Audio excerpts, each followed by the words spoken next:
അതെ എന്റെ ഇത്രയും വെറൈറ്റി ആയിട്ടുള്ള ഷെയ്ക്കും അതേപോലെ തന്നെ ജ്യൂസും ഉണ്ട്. വെറൈറ്റി ഷെയ്ക്കുകളാണ്. മസ്മലൻ ഷെയ്ക്ക്, പപ്പീത ഷെയ്ക്ക്, റെഡ് ഡ്രാഗൺ ഷെയ്ക്ക്, അതേപോലെ തന്നെ അവക്കാഡോ ഷെയ്ക്ക്, മാംഗോ ഷെയ്ക്ക്. ഇത് ഒരെണ്ണം കുടിക്കണേന് ഞാൻ 100 രൂപ വെച്ചിട്ട് തരും. എത്ര എണ്ണം വേണമെങ്കിലും കുടിക്കാം. ചലഞ്ച് അക്സെപ്റ്റ് ചെയ്യുന്നുണ്ടോ? ഓക്കെ, അങ്ങനെയാണെങ്കിൽ എടുത്തോ. അത് റെഡ് ഡ്രാഗൺ ഷെയ്ക്ക്. ടേസ്റ്റ് ഉണ്ടോ? ഒരെണ്ണം കുടിച്ചില്ല, എവിടെ വെച്ചോ? ഒരു 100 റുപ്പീസ് എടുത്തോ. രണ്ടാമത്തെ അല്ലേ? അപ്പൊ ഈ കാണുന്ന ഫുള്ള് ജ്യൂസും ഷെയ്ക്കും ഉണ്ടല്ലോ, ഈ ഒരു ഷോപ്പ്, അതായത് കടവന്ത്രയിലുള്ള ഫ്രൂസ് എന്ന് പറഞ്ഞാൽ ഈ ഒരു ഷോപ്പിൽ വന്ന എല്ലാവർക്കും ഈ ഒരു ഞായറാഴ്ച വരെ ഫ്രീ ആയിട്ട് കൊടുക്കും. അത്രയും നല്ല അവക്കാഡോ അല്ലേ ഇതൊക്കെ?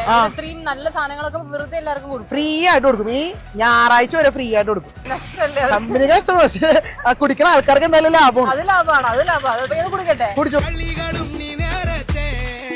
ഓക്കെ, 100 രൂപ എടുത്തോ. മൂന്നാമത്തെ എടുക്കുകയാണേ. ഇത് അവക്കാഡോ നീ വിചാരിക്കുന്നു ഞാൻ.